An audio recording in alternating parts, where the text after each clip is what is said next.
अस्सलाम वालेकुम दोस्तों। मैं हूँ आपकी होस्ट और दोस्त आयशा नूर और आप सबको वेलकम बैक कहती हूँ अपने उर्दू नॉवेल्स रीडिंग चैनल पर। आज हम लोग कंटिन्यू करने वाले हैं निम्रा अहमद का नॉवल पारस। लेकिन आज के एपिसोड से पहले एक छोटा सा रिमाइंडर कि अगर अभी तक आप लोगों ने मेरे चैनल को सब्सक्राइब नहीं किया तो please do subscribe to my channel, क्योंकि इसी तरह आपको फ्यूचर में भी मेरी वीडियोज़ की अपडेट्स मिलती रहेंगी। तो आइए शुरू करते हैं आज की एपिसोड ऑफ पारस। पारस की अभी तक उसकी तरफ पुश थी। ओह! कॉकरोच! उसने सर झुकाए जूते की नोक से पत्ते हटाए तो सरसराने की आवाज़ आई, जैसे कोई कीड़ा तेज़ी से आगे दौड़ा हो। वो उदासी से हँसी। जंगल के वीराने में उसकी हँसी ने ज़िंदगी भर दी। पता है, मेरी और रिज़वान की पहली मुलाकात भी एक कॉकरोच की वजह से हुई थी। वो कहती हुई फिर से आगे बढ़ने लगी। रिज़वान, आप क्यों चले गए? फायज के तस्मे लिपटे हाथ अभी तक फिजा में थे। सांस भी रुकी हुई थी। उसकी दस्तरस से दूर होने लगी। तब भी वो नहीं हिला। भाई जी का जिक्र हर शय पे छाने लगा। कोई मंत्र सा था जो वो घूम गई थी। बहुत अकेला कर गए हैं वो मुझे। ये शिकवा उनसे हमेशा रहेगा। वो अब भी उससे चंद गज दूर थी। उसकी आवाज़ हल्की हो गई थी। वो अभी तक नहीं मुड़ी थी। बस अपनी रो में चलती जा रही थी। हालांकि जाने वाला जानकर साथ नहीं छोड़ता, फिर भी शिकवा उसी से होता है। पता नहीं क्यों। फायज। वो जैसे उसको अपने अक़ब में महसूस न करते हुए रुकी और दोबारा फायज पुकारते हुए मुड़ी। वो बिजली की सी तेजी से झुककर बज़ाहिर जूते को ठीक करने लगा था। क्या हुआ? पारस ने अचंभे से उसे देखा। कुछ छुप गया था, बस निकल आया। जूते में एड़ी की तरफ उंगली डालकर कुछ निकालते हुए वो जबरन जरा सा मुस्कुराया। फिर हाथ झाड़ते हुए उठा। गिरा बांधे बंधे तस्मे पहले ही जेब में डाल चुका था। हम्म। वो सारे लाकर वापस मुड़ गई और उसी रफ्तार से चलने लगी, जैसे उसके साथ मिलने का इंतजार भी ना हो, जैसे एक दफा बस रस्मन पूछा हो। वो अब जॉगिंग के बजाय शिकस्त खोरदा सा धीरे धीरे कदम उठा रहा था। उसका हाथ दोबारा जेब में पड़े तस्मे की तरफ नहीं गया था। जा ही नहीं सकता था। उसके चेहरे पर इस्तराब था। बेबसी थी, तजब्जुब भी था और मायूसी भी। ऑफिस में मिलते हैं। वो अब भी उससे काफ़ी आगे था। जब जंगल के अख्ताम पर रुककर मुड़ी, फिर उसका चेहरा बस लम्हे भर के लिए देखकर आगे बढ़ गई। वो सर भी ना हिला सका, मुस्कुरा भी न सका। रिज़वान, आप क्यों चले गए? रिज़वान, आप क्यों? रिज़वान। अगर वो मंतर था तो उसका तिलिस्म फ़ाइज़ के पूरे वजूद पे छा रहा था, और अगर वो झूठ का जाला था तो वो उसमें लिपट जाने को तैयार था। तुम्हें क्या लगता है, अगर वो ये अल्फाज ना कहती तो तुम उसे कत्ल कर देते? मेरा ख्याल है तब भी तुम ऐसा ना करते। कॉफ़ी का कप उठाकर घूंट भरने से कबल तनवीर साहब ने बगौर से देखते हुए तबसरा किया और फिर कप लबों से लगाया। फ़ाइज़ का कप उसके सामने रखा ठंडा हो रहा था। वो दोनों तनवीर साहब के ऑफिस में आमने सामने बैठे थे। तनवीर साहब घूंट भरते हुए उसे गहरी निगाहों से देख रहे थे। अलबत्ता वो उलझा उलझा सा अपने कप पे निगाहें जमाए वहां से बहुत दूर लग रहा था। अगर वो ये ना कहती तो मैं उसका कप वाकई दबा देता। वो लब भींचे बोला, जैसे खुद पे गुस्सा आने लगा हो। तनवीर साहब ने मक्खी उड़ाने वाले अंदाज में सर झटका। फैजी, ऐसा नहीं हो सकता। तुम बहुत कुछ हो सकते हो, कादिल नहीं। उसे मारकर तुम्हें क्या मिलेगा? भाई जी का बदला और होटल। वो खुद कलामी के अंदाज में बोला। तनवीर साहब ने कप मेज पे रखा, टेक लगाई और आंखें सुकेड़े गौर से उसके तासुरात देखे। फैजी, तुम मरी अपने भाई जी के लिए आए हो या होटल के लिए? फैजान चौंका, फिर अपने आप को संभाल कर सर झटका। ऑफ कोर्स भाई जी के लिए। होटल की बात से मेरा ये मतलब नहीं था, मगर होटल भी तो हमारा है। पारस ने उस पर कब्जा कर रखा है। गलत। होटल रिजवान अपनी जिंदगी में ही पारस के नाम कर चुके थे। कानूनी तौर पर वो तुम्हारा नहीं है। मगर 6 में से 3 होटल्स भाई जी ने उसके नाम कर दिए। हम उनके सगे बहन भाई थे, सारी जिंदगी साथ गुजारी। उस जायदाद के अहल हम थे, वो नहीं। उसका चेहरा फिर से तमतमाने लगा। वो अदाकारा है, जादूगरनी है। उसने भाई जी को नामालूम किस तरह बरगलाकर होटल्स अपने नाम लगवाए, मगर वो मुझे बेवकूफ़ नहीं बना सकती, डैमिट। उसने गुस्से से मुट्ठी मेज पर मारी। रह रहकर खुद पर ताव आ रहा था। कितना अच्छा मौका था। मैं मार सकता था उसे, फिर उसका गला दबाकर लाश पहाड़ी से नीचे फेंक देता। और जैसे उसने भाईजी का पोस्टमार्टम नहीं होने दिया था, उसका भी नहीं होने देते। मगर नहीं, मैं 6 फुट का आदमी उसके एक फिक्रे पे हार गया। वो उठकर बेचैनी और तैश से टहलने लगा। सुबह क्या हो गया था मुझे आखिर? क्यों भूल गया मैं कि वो मेरे भाईजी की कातिल है? क्यों मैंने लम्हे भर को उसे माफ कर दिया? आखिर क्यों? उसने दीवार पे मुक्का मारा। तनवीर साहब ने तासुस से सर झटका। उस एक फ़िक्रे में ऐसे क्या ख़ास था जो तुम्हारा इतना अटल इरादा बदल गया फैज़ी? उसने कर्ब से नफ़ी में सर हिलाते हुए आँखें मूंदी। वो अब दीवार से लगा खड़ा था। मान था उसमें, मोहब्बत थी, जैसे वो भाई जी को बहुत मिस करती हो, जैसे उनके पास जाना चाहती हो। बहुत ख़ालिस लहज़ा था उसका। उसने आँखें खोलीं और उन्हीं ज़ख्मी निगाहों से तनवीर साहब को देखा। और उसके उस खुलूस के बाद तुम दोबारा से क्यों समझने लगे हो कि वो रिज़वान की कातिल है? जवाब में बेबसी से उसने मुठियाँ भींच लीं। क्योंकि वो खलूस, वो मान, वो लहजा सब दिखावा था। वो अदाकारी कर रही थी और मैं उसके फ़रेब में आ गया। सुबह की उस घड़ी वीरान जंगल में अपने फाइनेंशियल एडवाइज़र के सामने उसे अदाकारी करने की क्या ज़रूरत है? वो बिल्कुल भी उलझे हुए अंदाज में सवाल नहीं कर रहे थे, बल्कि उनका लहजा बहुत नपा-तुला, बहुत मोहतात था। जैसे गर्म लोहे की तपिश का अंदाज़ा लगाने को एहतियात से उँगली की पोर उससे छुए और छूते ही वापस खींच लो। जैसे गर्म लोहे पे ज़र्ब लगाने का कोई इरादा ना हो। क्योंकि डैम इट! क्योंकि मैं उसका फाइनेंशियल एडवाइज़र नहीं हूँ। मैं रिज़वान हयात का इकलौता भाई हूँ और यकीनन वो ये बात जानती है। उसने शिकस्त ख़ोर्दा अंदाज़ में अपना सर दोनों हाथों में गिरा दिया। वो मेरे साथ खेल खेल रही है। वो मेरे एहसास आज़मा रही है। वो यकीनन मेरी असलियत जानती है। वो इंतज़ार कर रही है कि कब मैं उसके सामने आ जाऊँ और तनवीर साहब ने अबरू उठाई, गरम लोहे को फिर हल्का सा छुआ और उससे ये कुर्सी छीन लूँ, जिस पे भाई जी मुझे बिठाना चाहते थे। वो बेबसी और तनफ़्फ़ुर से कहता उनके सामने वापस आ बैठा। रिज़वान इस कुर्सी पे तुम्हें बिठाना चाहते थे? Are you sure Faizi? उन्होंने उसकी कॉफ़ी की तरफ इशारा करते हुए अपना कप फिर से उठा लिया। फायर से जवाब देने के लिए लब खोले और साथ ही निगाहें कॉफ़ी के कप पे गिराईं। झाग बैठ चुका था और सतह पे बची खुजी क्रीम और कड़वे माए ने अजीब हैयत इख्तियार कर रखी थी। जैसे ब्राउन पिंक और सफ़ेद टेढ़ी मेढ़ी सड़कें हों और वो वाकई सड़कें ही तो थीं। गुजरगाहें जिन पे बहते माए के हर कतरे में कोई सुबह, कोई शाम, कोई रात छुपी थी। यादों की गुजरगाहें। रिजवान हयात ने कॉफ़ी का घूंट भरा और उसकी सारी बात पर जैसे सर हिलाते हुए कप मेज़ पर रखा। कलमों के सफ़ेद होते बाल, बारोब मूछें, मगर आंखों में छाया एक बावकार, मेहरबान और मुशफिक सा तासुर। स्टडी की ब्लाइंड्स जो रिजवान के अकब में थीं, आधी खुली थीं और उनसे छनकर आती रोशनी उनके अतराफ से निकल रही थी। ऐसे में उनका चेहरा मज़ीद तारीकी में चला गया था, मेहरबान सी तारीकी। आपका क्या ख्याल है इस बारे में? स्टडी टेबल पर उनके मुकाबिल मेज़ पर हाथ मिलाकर रखे आगे होकर बैठा फिक्रमंद सा नौजवान बोला। रिजवान हल्का सा मुस्कुराए। तुम होटल संभालना चाहते हो? इससे ज़्यादा खुशी की बात मेरे लिए क्या होगी? उन्होंने प्याली फ्रिज में वापस रखी। कांच से कांच टकराया। फिक्रमंद नौजवान के तने असाब ढीले पड़े। वो बिलाखिर मुस्कुरा दिया। मुझे मालूम था कि आप खुश होंगे। फिर कब से काम शुरू करूं मैं? कल से कर दो बेशक। वो मोहब्बत से मुस्कुराकर उसे देख रहे थे। ओके। वो खुश नजर आ रहा था। मगर तुम किस होटल में काम करना चाहोगे? उन्होंने अपनी अधूरी छोड़ी फाइल दोबारा खोली और मेज पर रखी ऐनक आंखों पे लगाई। जानता हूँ कि मरी वाला होटल आपका सबसे कीमती होटल है, मगर पहला होटल और हेड ब्रांच तो लाहौर वाली है ना, इसलिए यहीं काम करना चाहूँगा। वैसे वो जैसे सोचने को रुका। आप सेठी साहब को कहाँ एडजस्ट करेंगे? रिजवान ने ऐनक के ऊपर से उसे हैरत से देखा। सेठी साहब? हमारे लाहौर वाले होटल के जीएम? क्यों? वो कहाँ जा रहे हैं?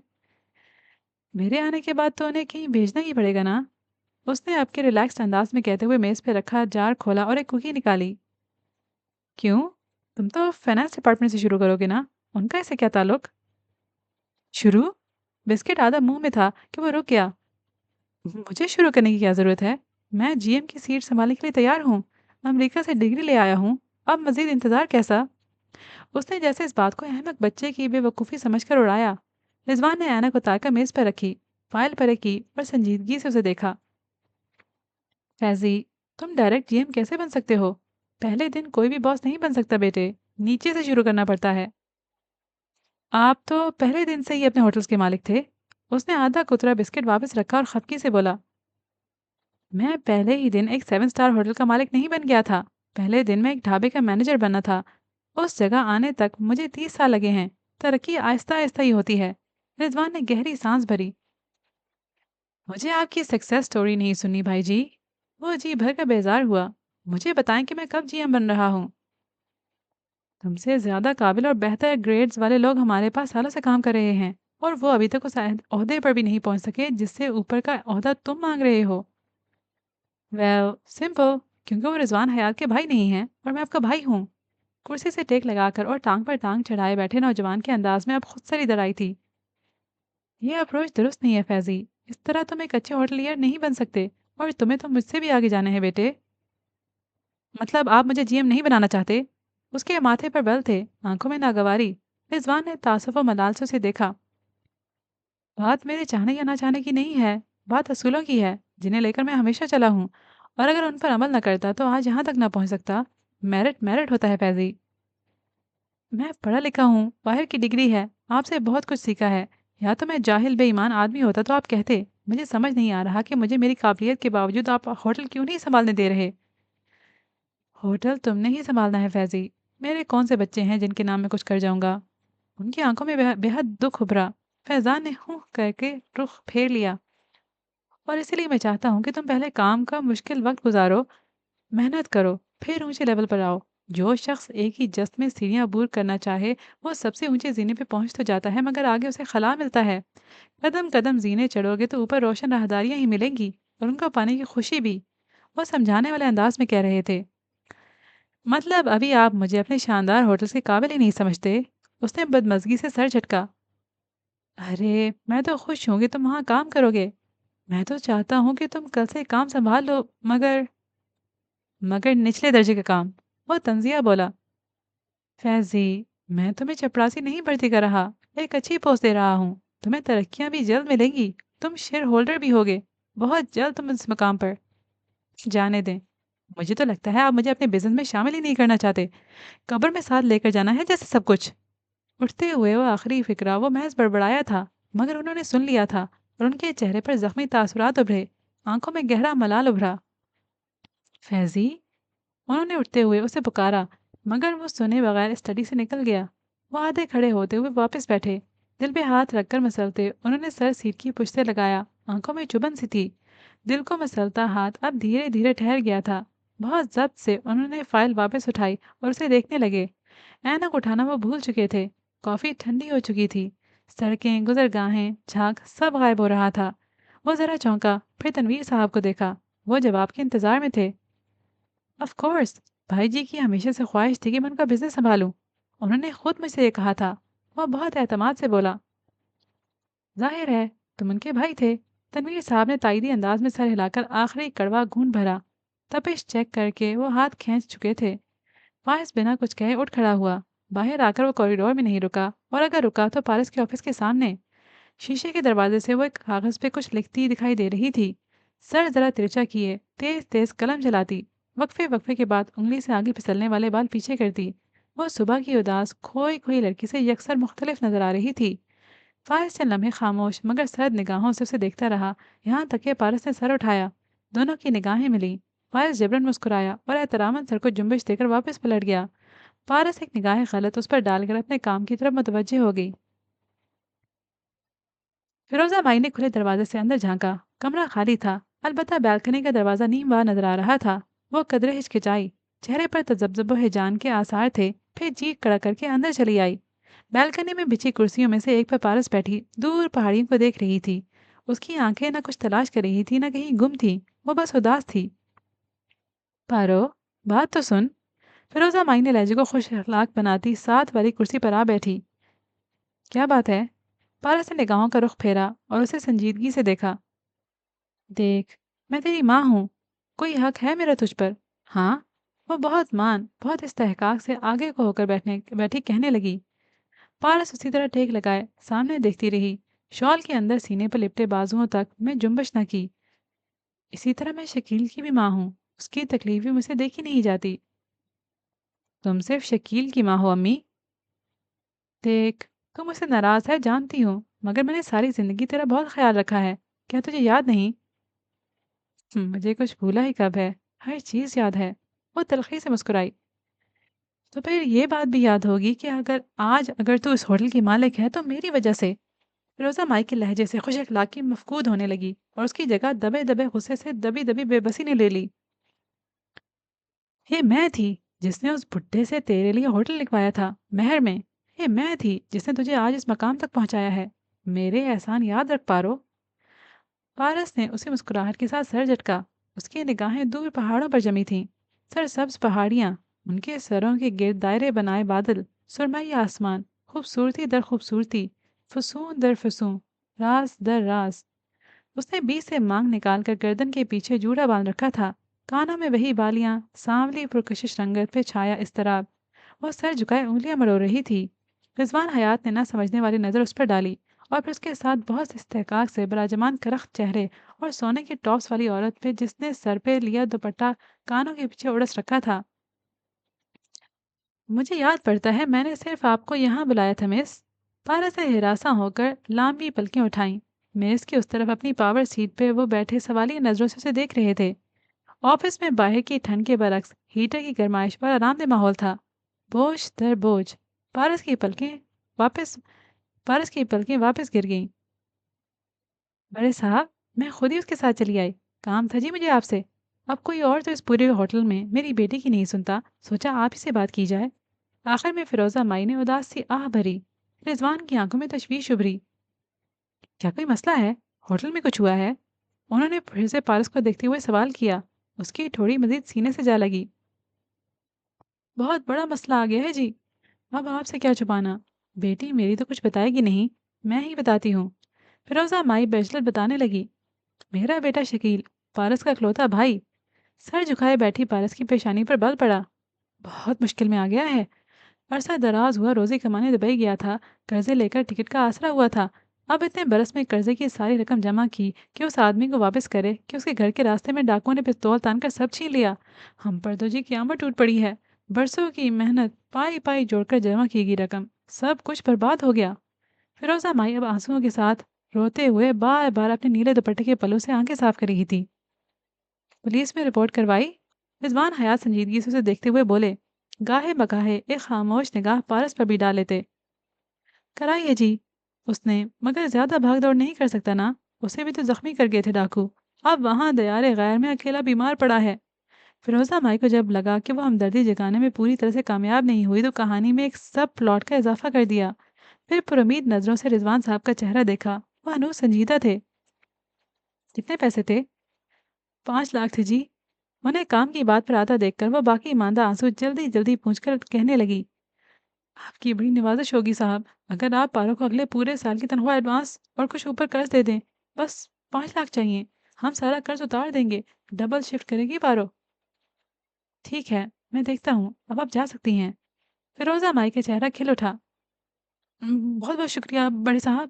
وہ جانے کے لیے اٹھی، پارس بھی ساتھ ہی اٹھنے لگی۔ آپ نہیں، انہوں نے فقط اتنا کہا۔ پارس نے نگاہیں اٹھا کر انہیں دیکھا، وہ بہت سنجیدہ نظر آ رہے تھے۔ اس کی پلکیں پھر گر گئیں، وہ واپس بیٹھ گئی۔ فیروزہ مائی بنا پرواہ کیے باہر جا چکی تھی۔ چند لمحے خاموشی کی نظر ہو گئے، پھر وہ سر جھکائے بمشکل ہمت مجتمع کر کے بولی۔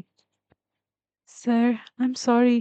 وہ زبردستی ساتھ آ گئی۔ میں نے انہیں روکنے کی بہت کوشش کی، مگر وہ مزید نہیں بول سکی۔ حلق میں آنسو کا پھندا پڑ گیا۔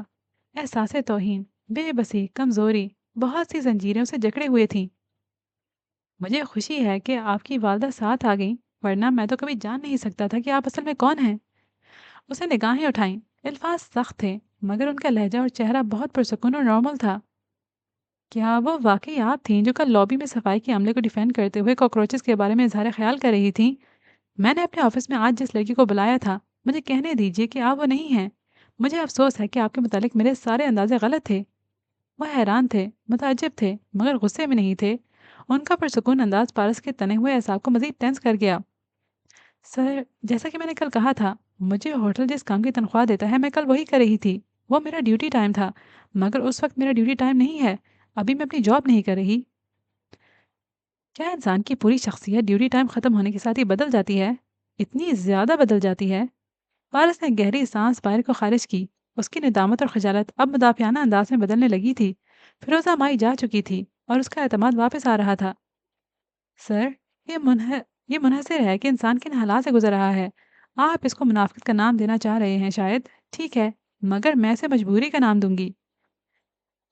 اور اگر میں یہ کہوں کہ آپ کا یہ کمزور اور بے بسا ایٹیٹیوڈ صرف اپنی والدہ کی موجودگی میں تھا تو؟ وہ محتاط انداز میں بولے۔ تو میں کہوں گی کہ یہ ارادتاً نہیں عادتاً تھا۔ کچھ لوگوں کے سامنے آپ کبھی آواز بلند نہیں کر سکتے۔ یہ ادب تھا یا محبت؟ مجبوری تھی سر۔ उसने पहली बार कदरे एतमाद से सर उठाकर उनकी आंखों में देखा।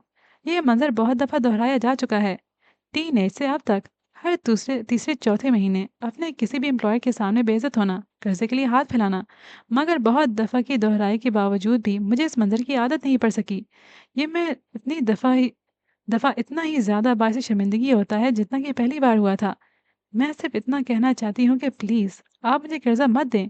हो सके तो मुझे नौकरी से निकाल दें, मगर ये कर्ज़ा मत दीजिएगा। समझे कि मेरी माँ आपके पास आई ही नहीं थी। रिजवान हयात ने खामोशी से उसे देखते हुए सर हिलाया। मैं जाऊँ सर?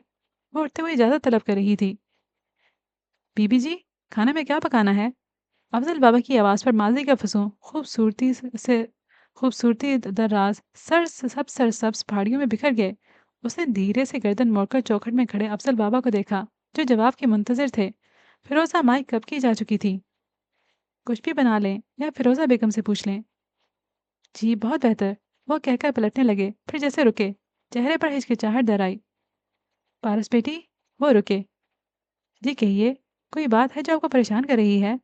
पारस बगौर उनका उनका अंदाज़ देख रही थी। जी नहीं, उन्होंने नफ़ी में सर हिलाया, जैसे दुखी भी थे मगर मजबूर भी थे। बस बड़े साहब बहुत याद आते हैं। उन्होंने नम होती आंखें रगड़ी। पारस उदासी से मुस्कुरा दी। वो भूले ही कब हैं अफजल बाबा। बाबा मजीद कुछ कहे बगैर पलट गए। पारस की मुस्कुराहट सिमटी। उसने ज़रा तशवीश से उन्हें जाते देखा। कुछ था जो अफजल बाबा को परेशान कर रहा था। ऑफिस में मामूल का आरामदेह माहौल था। ग्लास डोर्स के उस पार पारस अपनी पावर सीट पे बैठी लैपटॉप पे कुछ टाइप करती दिखाई दे रही थी। उसके बाद दोनों कंधों और कमर को ढांपे हुए थे। आंखों में वही सपाटपन और संजीदगी थी जो उसका खासा था। दफातन इंटरकॉम की घंटी बजी। उसने मसरूफ से अंदाज में स्क्रीन को ही देखते हुए रिसीवर कान से लगाया। यस मैम, मैं रिसेप्शन से फिज़ा बात कर रही हूँ। फिज़ा, क्या आपको मालूम नहीं कि माँ सवाए बहुत अहम काम कि आप मुझे डिस्टर्ब नहीं करेंगी? उसने खुश्क लहजे में पूछा। आई एम सॉरी मैम, मगर एक साहब आपसे मिलने आए हैं, शुजा ताहिर अली। क्या मैं उनको आपके ब्लॉक में भेज दूँ? फारिस की आंखों में इज़्तिराब दर आया। भवें सिकुड़ गईं। बेख्तियार उसने दांत से निचला होंठ काटा। जी भेज दें। उसने रिसीवर रख दिया। चेहरे पर नाकाबिले फहम तासुरात थे। चंद लम्हे वो मुस्तरब सी बैठी रही, फिर फ़ोन उठाया। उसके ग्लास डोर्स के बाहर डेस्क पे बैठी सेक्रेटरी का इंटरकॉम बजा। उसने फुर्ती से रिसीवर कान से लगाया। यस मैम, अभी शुजा ताहिर नाम के एक साहब आएंगे, उन्हें अपने पास रोके रखिएगा और जब तक मैं ना कहूँ अंदर मत भेजिएगा। क्या मेरी बात आपको समझ आ गई है? सेक्रेटरी ने दरवाजे के पास पारस को देखा, जो उसे ही देख रही थी, फिर इस बात में सर हिलाया। जी बिल्कुल मैम। पारस ने रिसीवर वापस रखा और लैपटॉप साइड टेबल पर रखकर रुख मोड़ लिया, यूं कि बाहर से उसकी कुर्सी और सर की पुश्त दिखाई देती थी।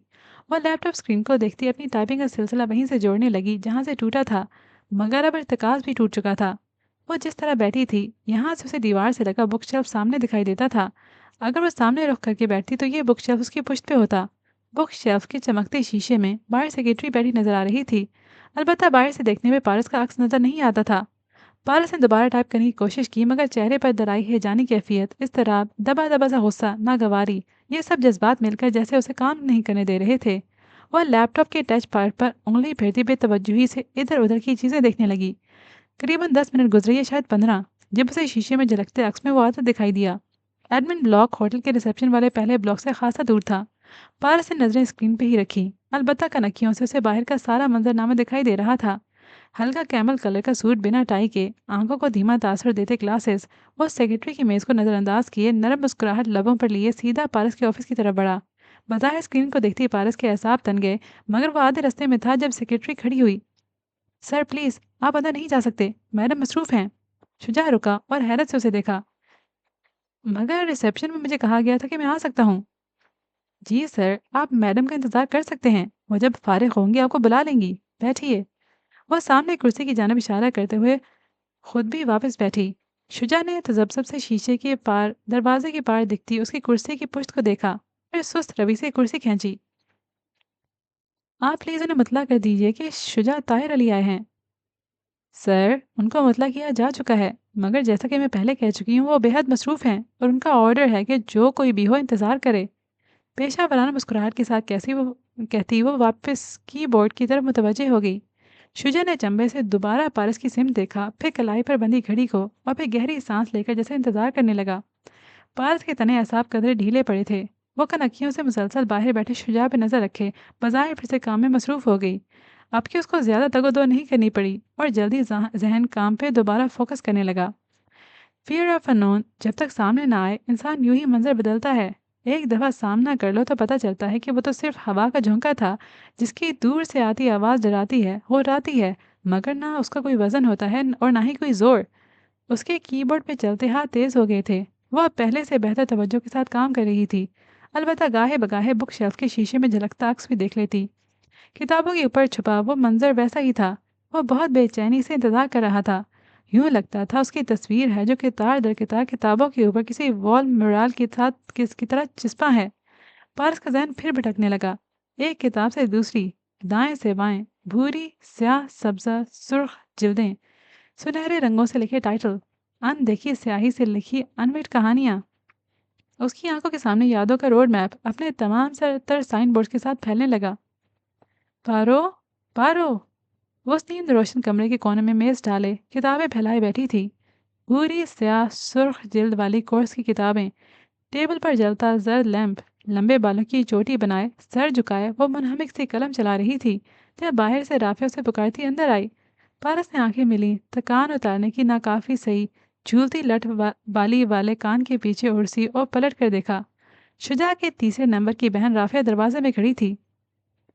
हाँ राफिया, कैसी हो? वो जबरदस्ती जरा सा मुस्कुराई। बिल्कुल ठीक, पता है भाई पहुंच गया बरतानिया। उसने दूसरी सांस ही नहीं ली और नई खबर उगलकर मेज के किनारे पर आ टिकी। अच्छा, अच्छी बात है। उसकी जबरी मुस्कुराहट फीकी पड़ गई। आंखों में मबहम सा तासुर था, जैसे मालूम ना हो कि उसे खुश होना चाहिए या नाखुश। आज सुबह पहुंचा है, बस 1 मिनट की कॉल की, जल्दी जल्दी खैरियत बताई और हम सब की खैरियत पूछी और फोन बंद कर दिया। हाँ, तुम्हारा भी पूछा था। वो सर हिलाकर अपने खुले रजिस्टर को देखने लगी। राफिया बेनियाजी से बोले जा रही थी। पता है, वहाँ ये ऊंची ऊंची इमारतें होती हैं। भाई तो बड़ा खुश है, कह रहा था कि आराम से सेटल हो जाए फिर खत लिखेगा और फोन भी करेगा, पैसे भी वाह वाह भेजेगा। हमारे तो दिन फिर जाएंगे। आमीन। वो रजिस्टर की सफ़े के किनारा में रोने लगी, जैसे राफिया से निगाह ना मिलाना चाहती हो, जैसे अंदेशा हो कि उसकी निगाहों का तासुर तक वो नोट करके भाई को बता देगी। अम्मा कह रही थी पहले घर का प्लास्टर करवाएगी, फिर नया सामान डलवाएंगे, ऊपर का पोर्शन भी नया बनवाना है। भाई की जब शादी करेंगे तब तक वो पोर्शन लश पश तैयार होगा। हाय, पता नहीं अब भाई किसी गोरी को ब्याह न लाए। वैसे ले भी आए तो कोई हर्ज तो नहीं, हमारे तो पूरे मोहल्ले में टोर बन जाएगी। आहो, जैसे गोरियां तो इंतजार में थी ना कि कब तेरा गरीब सूखा सड़ा भाई गैर कानूनी तरीके से उधर आए और उस पर कब्जा कर लें। फिरोज़ा माई ने गुजरते हुए सुन लिया और दरवाजे से गर्दन निकालकर तबसरा करती ये जा वो जा। पारस ने गर्दनें गड़बड़ाकर राफिया को देखा, मगर उसने तनफ्फुर से हूँ कहकर सर झटका। लोगों से भी ना किसी की खुशहाली हजम नहीं होती, दिल कुकड़े ना हो तो। वो पारस पे गहरी नजर डालकर बोली, जैसे जेरे अताब से फिरोजा ताई ना हो बल्कि पारस भी हो। फिक्र न करो, इंशाल्लाह सब अच्छा हो जाएगा। वो नरमी से बोली। राफिया के लबों पे तमस्कुराना मुस्कुराहट उमड़ आई। अभी तुम देखना हमारे दिन कैसे फिरते हैं। जब नया टीवी लेकर आएंगे तो सारे अरे गरे हमारे दरवाजे पे खड़े होंगे ड्रामे के वक्त। पर अब तो मैं इधर किसी को मुंह भी ना लगाऊंगी। जलते हैं सब। वो जैसे आई थी वैसे ही चली गई। बुक शेल्फ पे उभरे अक्स में हलचल मची थी। पारस ने चौंक कर देखा। बाहर फाइल आता दिखाई दे रहा था। एक फाइल खोले मसरूफ से अंदाज में चलता हुआ उससे पहले कि वो अंदर आता, सेक्रेटरी ने उसे रोक दिया और वही कुछ कहा जो वो मुंतजर बैठे पहले मुलाकाती को कह चुकी थी। फाइज ज़रा हैरान हुआ, फिर उसने कुछ कहा जिस पर सेक्रेटरी ने इंटरकॉम उठाया। जी। पारस ने बजर बजने पर रिसीवर कान से लगाया। फायज साहब को कुछ डॉक्यूमेंट्स पे उन्हें भेज दें। उसने ये कहकर रिसीवर रख दिया। सेक्रेटरी ने सर हिलाया। फायज दरवाज़ा खोलकर अंदर आया। शुजा के चेहरे पर उलझन थी, मगर वह बैठा रहा। पारस अपने घूमने वाली कुर्सी पर मुड़ी और यूं चेहरा सामने को हुआ। बाहर शुजा ने उम्मीद अफसा निगाहों से उसे देखा। जरा सा आगे को हुआ, मगर वो फाइज की तरफ मुतवज्जे थी, जो मेज़ पे झुका खड़ा उसके आगे फाइल रख रहा था। मैम, मैंने इसे रिव्यू कर लिया है, आप दस्तखत कर दें। पारस ने होल्डर से सब्ज पेन निकाला और एक के बाद एक दस्तखत करने लगी। फाइज ने झुके झुके पारस का चेहरा गौर से देखा, फिर पीछे मुड़कर शुजा को, फिर दोबारा पारस को। मैम, आम, आप मसरूफ़ थीं, शायद मिस सफ़ीना ने आपको आगाह नहीं किया। आपके कज़न शुजा ताहिर भाई बैठे हुए हैं। उन्होंने रिसेप्शन पर बताया था कि वो आपके कज़न हैं। क्या मैं जाते हुए अंदर अंदर भेज दूँ? दस्तखत करता हुआ पारस का हाथ रुका। उसने आंखें उठाकर फाइज को देखा, खामोश मगर घूरती हुई नजर। Sorry ma'am. वो गड़बड़ा गया। उसकी आंखों का सहर और जलाल। फाइज ने सर झुका दिया। पारस दोबारा दस्तखत करने लगी। थैंक्स। काम खत्म हुआ। फाइज ने फाइल उठाई और निगाह मिलाए बगैर बाहर निकल गया। अलबत्ता जाते हुए उसने गहरी नज़र शुजा पर जरूर डाली थी। पारस दोबारा टाइपिंग जारी करती, मगर उस दौरान फ़ोन आ गया। उसे होटल के एक रिहायशी ब्लॉक का विजिट करना था। वहाँ तामीराती काम जारी था और उसे कुछ तसल्ली करनी थी। वह अपना पर्स, फ़ोन और ग्लासेस उठाए अपने ऑफिस से बाहर निकली। ग्लासेस गिरबान में अटकाते हुए उसने बाहर बैठे शुजा को देखा, जो फौरन उठ खड़ा हुआ था। जी शुजा, आप इधर कैसे? खैरियत? सपाट संजीदा लहजे में वो बोली, जैसे लम्हे भर को रुकी हो और जाने की जल्दी हो। जी मैं आपसे मिलने। पौन घंटे के इंतज़ार ने उसको काफ़ी डल कर दिया था। कोई ऑफिशियल काम था आपको? नहीं, मैं आपके घर आना चाहता था। ताई ताई से मुलाकात हो जाएगी। श्योर। वो इस वक्त घर पर हैं, आप वहाँ जा सकते हैं। मुझे अभी काम से जाना है। बाय। वो बिना जवाब का इंतज़ार किए आगे बढ़ गई। शुजा ने बेबसी और मायूसी से उसे जाते देखा और सर झटका। उनके दरमियान खलीज नहीं थी, खला था। मखरूती छत और सतूनों वाला बरामदा शाम की नीली छाया और जर्द बल्ब की रोशनी में दबक रहा था। दोपहर में बारिश हुई थी और मखरूती छत के किनारे अभी तक टपक रहे थे। ऐसे में फिरोजा माई बिगड़े तेवरों के साथ खड़ी मोबाइल पे कोई नंबर मिला रही थी। उसके सामने लहलहाता सब्ज लॉन फैला था और गेट के बाहर नशेब में जाती सड़क, ऊंचे पहाड़ और खाइयां सब नजर आ रहा था। मगर वो हर शय से बेजार फकत फ़ोन की तरफ मुतवज्जे थी। हाँ। हेलो शकील। हाँ बेटा, कैसा है तू? वो बुझे चेहरे के साथ राब्ता मिलने पर पूछने लगी। मैं ठीक ठाक, मगर तेरे हालात अच्छे नहीं लग रहे अम्मी। ना पूछ मेरी। शकील बेटा, मेरी तो किस्मत फूटी थी जो उसके रहमो करम पे पड़ी हूँ। मरन जोगी मुझे नौकरानी से ज्यादा इज्जत नहीं देती। वह विरामते में आगे पीछे टहलती दबे दबे गुस्से से बोल रही थी। ना कर अम्मी। तुझे और वो पारो इज्जत ना दे। बात दिल को लगती नहीं है। तेरे सामने तो वो चूं तक नहीं करती। आहो। और अब बक बक भी करती है। तूने पारो की जबान नहीं देखी। ऐसे ही घूरती है, लगता है सालम निकल जाएगी। मुझे तो अब सच्ची बहुत डर लगता है उससे। रोजा माई ने जैसे झुरझुरी ली। बातें ना बना अम्मी। मुझे पता है तू ऐसी कहानियां सिर्फ इसलिए सुनाती है ताकि मैं पैसों के लिए इसरार ना करूं। मैं इन बातों में नहीं आने वाला। शकील तो क्या कह रहा है? फिरोजा माई से साकत से खड़ी फिरोजा माई सदमे से साकत खड़ी रह गई। चंद लम्हे वो कुछ बोल न सकी। फिर वहीं बरामदे की एक सीढ़ी पर निढाल सी बैठ गई। बेटे, मैंने तेरे लिए कितने पापड़ बेले हैं, कितनी मुसीबतें झेली हैं, और तू मुझ पर इल्ज़ाम लगा रहा है। हाँ, तू हर वक्त तो रट लगाए रखती है कि दुबई बुलाओ, दुबई बुलाओ। वहाँ ऐश से पड़ी है, नौकर चाकर हैं, इधर आकर क्या करेगी? तू आंखों के सामने तो होगा ना। तेरे पास होंगी, तेरा ख्याल रखूंगी। और इधर क्या पड़ा है? ये पारो अब वैसी नहीं रही। गिन गिन कर नोट देती है। खाने पीने की आज़ादी है बस। मगर मुर्गी खा खा कर भी इंसान तंग आ जाता है। सारी दौलत पर सांप बनकर बैठी है। और अम्मी, वो सोने के अंडे देने वाली मुर्गी है। वो पारस है, पारस। उसके पास रहना ही तेरे फायदे में है। जोर जबरदस्ती अपने लिए भी निकलवाया कर और मेरे लिए भी। वो बेपरवाही से बोल रहा था। फिरोजा माई जिच हो गई। कब से बके जा रही हूँ, वो नहीं देती। चंद हजार होते तब भी शायद दे देती, मगर जितने तू मांग रहा है वो कभी नहीं देगी। शकील खामोश हो गया। चंद सातें शाम की नीलाहट में डूबे बरामदे में सन्नाटा रहा। फिर एर पी से आवाज उभरी। पारो इतनी कैसे बदल गई है? मुझे क्या पता। हमेशा डर रहता था कि उसकी ज़बान ना खुल जाए कहीं। कॉलेज ख़त्म हुआ तभी एतमाद आ गया था। मगर मेरे सामने मजाल थी जो चूं भी करे। मैं आंखें दिखाती तो वो सहम जाती, सर झुका देती। मगर कीड़े पड़े उस बुड्ढे की कब्र में। जब से उसने पारो से शादी की, उसे बदल कर रख दिया। उसकी ज़िंदगी में ही ये मुझसे ज़बान चलाने लगी और रोब जमाने लगी थी। उसके मरने के बाद तो और शेर हो गई है। फिरोजा माई को तो सामने दरकार था। बोलने लगी तो बोलती चली गई। ना। तो ये परवा करती किस चीज़ पे है? शोर तो मर गया और बस एक होटल ही नाम कर गया है। फिरोजा माई उसकी कम अकली पे बिलबिला उठी। तूने वो होटल देखा नहीं है? वो बादशाहों का होटल। और एक नहीं, 3 होटल नाम करके गया है बुड्ढा। 3 होटल? शकील हक तक रह गया। हाँ। उसके मरने के बाद वकील आया था, उसी ने बताया था। मैंने खुद दरवाजे के पीछे से सुना था। 3 होटल। अब तो कुछ सोचना पड़ेगा। वो बात करते करते किसी गहरी सोच में डूब गया था।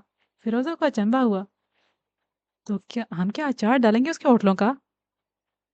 अचार ही तो डालेंगे और हम ही डालेंगे। तू बस आराम से उधर रह और मज़ीद पारों से पैसे माँगने की ज़रूरत नहीं। अब जो करूँगा मैं करूँगा। तू क्या कर लेगा? बस तू देखती जा अम्मा। फ़ोन बंद हो चुका था। फ़िरोज़ा माई ने हैरत से मोबाइल को देखा।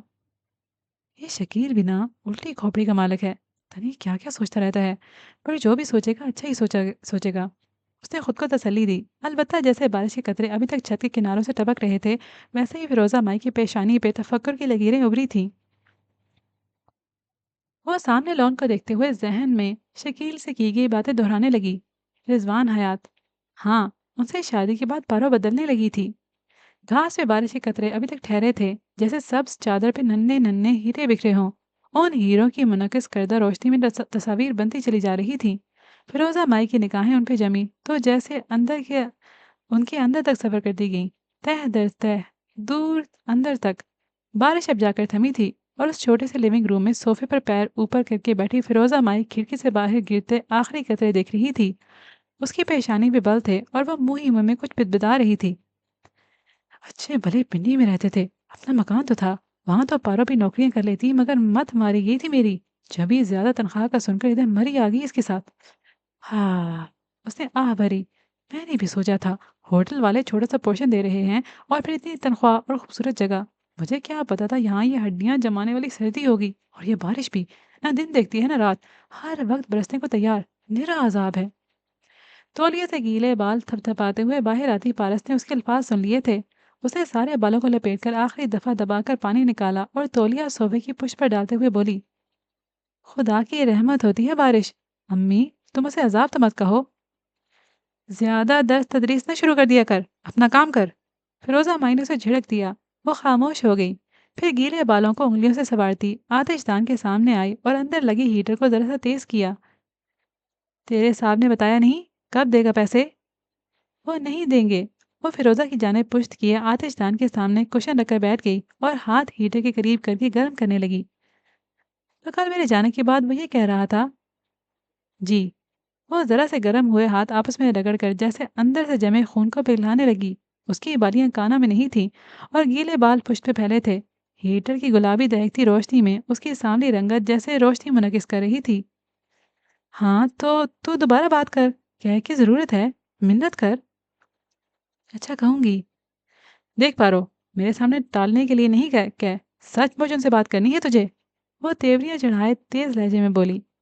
उधर मेरा बच्चा हलकान हुआ जा रहा है और इधर तू है जिसे परवाह ही नहीं। हद होती है खुदगर्जी की भी। दहकती रोशनी में चमकता सांवला चेहरा झुक गया। चंद लम्हे पहले का फ्रेश सा एहसास मान पड़ गया। उसी लम्हे डोर बेल ने जैसे मुर्दा माहौल को जिंदगी बख्शी। दोनों चौंकी। अम्मी बाहर देख लो, शायद वो तुम्हारी नई सहेली हो। आहो, उसको भी अभी आना था। फिरोजा माई बड़बड़ाती हुई उठी और बाहर आई। वहां सूट में मलबूस एक नौजवान खड़ा था। उसने छतरी बंद करके हाथ में पकड़ रखी थी। हाँ जी, किससे मिलना है? आप मिसेस फिरोजा हैं, मिस पारस की वालदा? उसने शाइस्तगी से इस्तफसार किया। मिसेस, हाँ मैं हूँ, क्या काम है? मैं रिजवान साहब का असिस्टेंट हूँ, ये उन्होंने भिजवाया है। उसने कोट के अंदर से एक फूला हुआ खाकी लिफाफा निकालकर उसकी तरफ बढ़ाया। ये? फिरोजा माई हक्का बक्का खड़ी रह गई। 5 लाख हैं, आप गिनकर तसल्ली कर लें। अब के फिरोजा माई ने झपट कर लिफाफा पकड़ा और जल्दी से उसे खोला। कौन है अम्मी? पारस आवाज़ें सुनकर चंबे से पूछती आगे आई तो सामने का मंजर अपनी वजाहत खुद कर रहा था। रही सही कसर फिरोजा माई के दबे दबे जोश से कहे फिक्रे ने पूरी कर दी। बड़े साहब ने भेजे हैं, पूरे 5 लाख। ले, जल्दी से गिनकर से फारिग कर दे। उसने अंदर से नोटों की गड्डियां निकालकर पारस को थमाई। वो जैसे सांस तक लेना भूल गई थी। रिजवान साहब ने? उसने नौजवान से पूछना चाहा मगर अल्फाज साथ छोड़ गए। मैं जाऊं मैम? वो इस अजीब से सिचुएशन से हटना चाह रहा था।